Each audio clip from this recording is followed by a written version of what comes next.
Les ETF continuent d'accumuler du Bitcoin et en ont acheté pour plus de 2,6 milliards depuis le début de la semaine. En parallèle, on a le président des États-Unis, Donald Trump, qui pousse son token du même nom en invitant des holders à un dîner avec lui. Oh là là les amis, aujourd'hui j'ai plein de news croustillantes à vous raconter. En plus, pendant que je vous parle là, le Bitcoin vient de dépasser les 95 000 $. Ce serait fou qu'il retouche les 100 000 $ pendant que je tourne la vidéo. Salut, moi c'est Jay, nous sommes le vendredi 25 avril 2025 et aujourd'hui on va analyser le Bitcoin, l'Ethereum et décoder ensemble les actualités crypto. Alors est-ce que t'es prêt? On va commencer.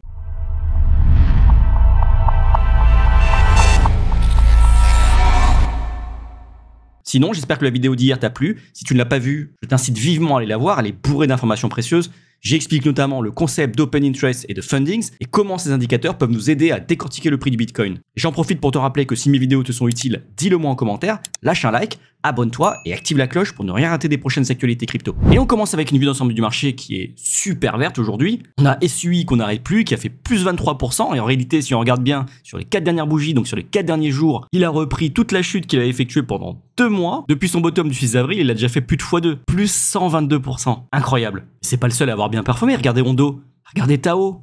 Regardez même FED, 11%. Il n'y a que Ethereum qui avec ses petits 1,8% qui franchement fait pitié. On se croirait presque en alt season. Bon, on peut pas dire que ce soit encore le cas, puisque franchement, vu la rassade qu'on s'est pris là depuis 3 mois, on a beau avoir des beaux pourcentages aujourd'hui, ça rattrape pas les 75% qu'on a perdu. Mais c'est en bonne voie. D'ailleurs, quand on regarde l'indice de la peur et de la cupidité, on est toujours en neutre, à 52, hier on était à 53, et vous voyez, si on regarde la courbe, on a fait une belle poussée haussière. On n'est pas encore entré en zone de cupidité, mais on sort quand même d'une zone d'extrême peur il y a quelques jours. Le 9 avril encore, nous étions à 15 dans l'extrême peur. Aujourd'hui, nous sommes à 52 de la neutralité et nous sommes que 15 jours plus tard. Et on commence tout de suite les news avec un petit peu de prévention, puisqu'un utilisateur vient de perdre quasiment 700 000 $ après avoir été victime d'une attaque d'empoisonnement d'adresse particulièrement sévère. Alors l'adresse poisoning, donc l'empoisonnement d'adresse, est une technique où un attaquant envoie des petites transactions à une victime depuis une adresse qui ressemble à une adresse légitime, par exemple en imitant les premiers et derniers caractères d'une adresse que vous connaissez. Cela peut tromper la victime qui copie alors l'adresse malveillante au lieu de la bonne adresse lors d'un transfert. Cette perte de 700 000 $ montre l'importance de vérifier manuellement chaque adresse et d'utiliser des outils de sécurité comme des portefeuilles avec vérification d'adresse ou des extensions anti-phishing. Surtout qu'à côté de ça, on a le FBI qui rapporte que les personnes âgées de plus de 60 ans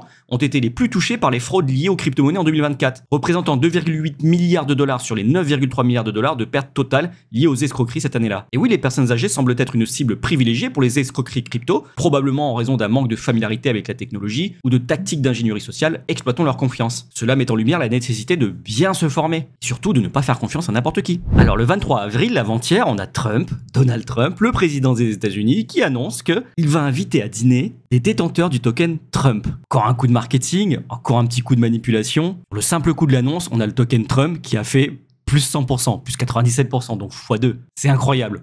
On est passé de 8 $ à 16 $ en moins de 24 heures. Si ça, c'est pas de la manipulation, alors là, je sais plus comment je m'appelle. Le lendemain, on a le compte officiel X du token Trump qui clarifie la confusion entourant le concours, entre guillemets, dîner avec le président Trump, confirmant qu'il n'y a pas d'exigence de participation à hauteur de 300 000 $. C'est-à-dire qu'il n'y a pas besoin de détenir 300 000 $ de token Trump pour pouvoir participer à ce concours. Le classement du concours est basé sur la détention pondérée dans le temps, avec les nouveaux tokens débloqués restant verrouillés pendant 90 jours après la période du concours. En gros, plus on avait de tokens et plus longtemps on les a gardés, plus on a de chances d'être tiré au sort pour être invité à ce dîner. Et oui, au départ, il y avait une rumeur, enfin une mauvaise compréhension qui suggérait que participer au concours nécessitait un paiement ou une détention de tokens équivalent à 300 000 $. Ils ont bien attendu 24 heures avant de démentir quand même. Mais non, il n'y a pas de manipulation. Jay, arrête. En tout cas, on a une baleine avant-hier qui clairement n'était pas un insider. C'est-à-dire qu'il n'avait pas eu les informations en amont, puisqu'il a vendu 630 000 tokens Trump, donc l'équivalent de 5,48 millions de $, à 8,70 $, quelques heures seulement avant l'annonce du concours pour le dîner avec Trump. Alors il a fait 483 000 $ de profit, mais s'il avait attendu 24 heures, c'est 4,5 millions de $ qu'il aurait fait comme profit. Dommage. Et alors la news suivante qui est plutôt bien bullish, on a la réserve fédérale, donc la Fed, c'est l'équivalent aux États-Unis de la BCE en Europe, qui a annulé ses directives de 2022 et 2023, qui obligeait les banques à notifier ou obtenir une approbation préalable avant de s'engager dans des activités liées aux crypto-monnaies ou aux stablecoins. Alors qu'est-ce que ça veut dire? Ça veut dire que l'annulation de ces directives allège les exigences pour les banques souhaitant s'engager dans des activités crypto, comme la garde d'actifs numériques, l'émission de stablecoin ou la fourniture de services liés aux crypto-monnaies. Cela pourrait encourager plus de banques à exploiter ce secteur. Et donc ça marque une adoption accrue par les institutions, puisque l'accès aux crypto-monnaies est encore plus facilité. D'ailleurs sur le coup, on a Michael Saylor, le CEO de MicroStrategy, enfin Strategy Bay maintenant, c'est la société privée qui détient le plus de bitcoin au monde. Ils en ont un peu plus de 550 000 aujourd'hui, quasiment 3% des bitcoins en circulation, qui déclarent que maintenant les banques sont enfin libres de soutenir le bitcoin si elles le souhaitent. En gros, c'est l'autoroute vers l'adoption. Alors vous vous rappelez dans les vidéos précédentes quand je vous parlais des tables rondes que devaient être tenues par la SEC? La SEC, je vous rappelle, c'est la Security Exchange Commission, c'est le régulateur aux États-Unis, l'équivalent de l'AMF en France, l'autorité des marchés financiers. Et en début de semaine, on a Paul Atkins qui a enfin été officiellement nommé à sa tête, et donc il va tenir cette première table ronde aujourd'hui. Bon, on sait pas ce qui sera dit encore, mais ce qu'on sait déjà, c'est que Paul Atkins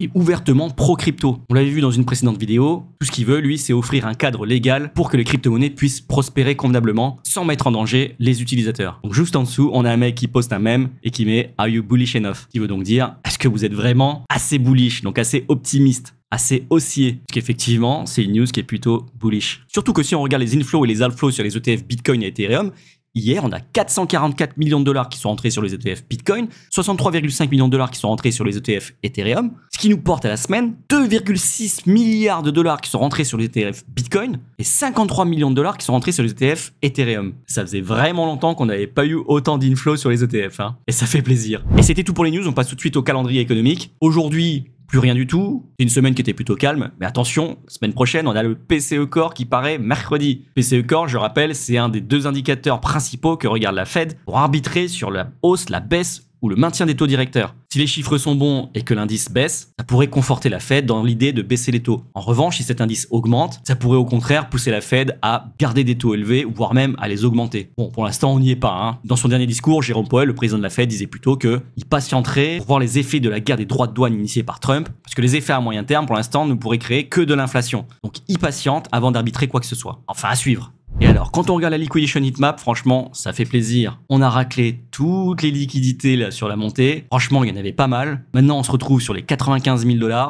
Il nous en reste finalement pas beaucoup avant d'atteindre ces grosses poches de liquidités juste au niveau des 100 000 $ là. Alors attention, sur notre montée, on a laissé quelques liquidités également, vous voyez, particulièrement là en dessous des 83 000 $.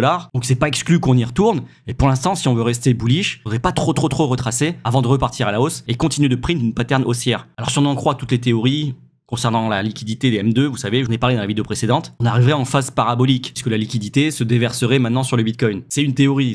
Allez voir la vidéo, je vous mets un petit lien en haut à droite. Mais effectivement, si on suit cette théorie, on aurait très prochainement un mouvement parabolique du Bitcoin vers le haut, évidemment. Enfin, pour l'instant, quand on se fie à l'analyse technique et qu'on regarde le Bitcoin en daily, ça veut dire que chaque bougie représente donc une journée, on voit qu'on a carrément traversé la zone de résistance qui avait juste au-dessus de nous, au niveau des 90 000 $. Et qu'on se retrouve maintenant sur la zone de résistance des 95 000 $. Alors celle-là, elle est un peu plus costaud, hein, parce qu'on l'avait créée, on l'avait consolidée pendant plus d'un mois. Vous vous rappelez tout le mois de février où on se faisait chier, là, on était en train d'osciller dans un petit range? Et ça, c'est devenu une belle zone de résistance. Et là, clairement, je ne vois pas la traverser comme ça, quoi. Bon, on sait jamais. Dans tous les cas, je vous ai fait 3 petits scénarios. Mon premier scénario, le privilégié, c'est le rouge. On arrivera sur la zone de résistance, on retracera un petit peu pour ensuite revenir la traverser. Le deuxième, c'est que on se fait rejeter sur la résistance, on retrace un peu plus fort, on va dire, sur les 90 000 $, et ensuite on reviendrait pour la retester. Et enfin, ça y est, on a déjà touché, on retrace beaucoup plus fort, on va chercher les liquidités sous les 83 000, et en fait, c'était un dead cat bounce, et on continue le mouvement à la baisse. Alors le dead cat bounce, si vous savez pas ce que c'est, je vous invite à cliquer sur le lien que j'aurai mis en commentaire épinglé, vous arriverez sur cette page, vous rentrez votre email, vous cliquez sur s'inscrire, et vous recevrez gratuitement votre petit lexique de l'apprenti crypto trader. Dedans, je vous mets tous les termes principaux qu'on peut utiliser dans le jargon crypto, dans le jargon trading, et évidemment, c'est complètement gratuit. Donc allez le télécharger, ça vous aidera à comprendre un petit peu les termes techniques que je peux utiliser. Donc là, on est en train de print un joli bull flag. Un bull flag, c'est drapeau haussier. Vous voyez, donc on a la barre du drapeau, et là, on est en train de former le drapeau. Donc a priori, normalement, après un bull flag, on fait une belle poussée haussière. Alors c'est une pattern de trading, elle a malheureusement pas 100% de chance de réussite, elle en a 60%. 60% en trading, c'est déjà très bien. Donc est-ce qu'on va les traverser? Écoutez, pour l'instant, je ne sais pas. Les patterns qu'on est en train de print, même en petite time frame, sont plutôt bullish. Et regardez, même l'Ethereum, il a cassé sa trend baissière, il est en train de faire également un petit bullish flag. Pour l'instant, je suis optimiste. On n'a rien print de négatif pour l'instant. Alors la seule grosse différence sur l'Ethereum, c'est qu'il est moins fort que le Bitcoin. Vous voyez, là on se trouve à 1776, donc en dessous des 1800 $. On n'est pas venu prendre les tops des jours précédents.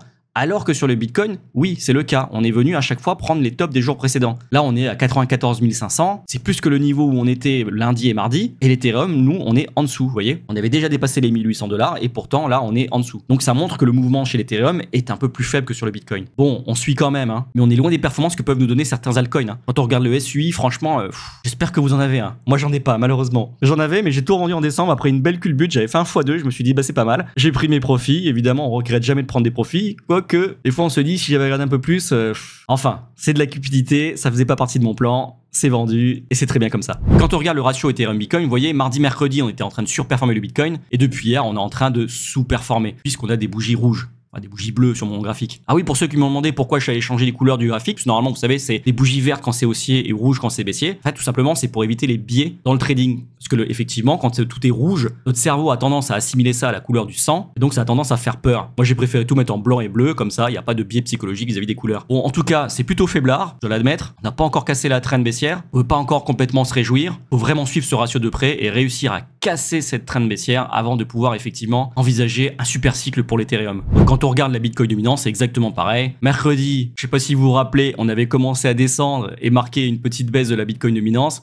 Bon, finalement, écoutez, on se maintient toujours sur les 64,5%. Hein, quoi. Le Bitcoin est toujours super strong. Eh oui, on va pas le détrôner comme ça. Hein. Mais, l'année n'est pas encore terminée, les jeux ne sont pas encore faits. Cette année 2025 peut nous réserver encore plein de surprises. Et c'était tout pour aujourd'hui, j'espère que cette vidéo t'a plu. Si c'est le cas, dis-le moi en commentaire, lâche un like, abonne-toi et active la cloche pour ne rien rater des prochaines actualités crypto.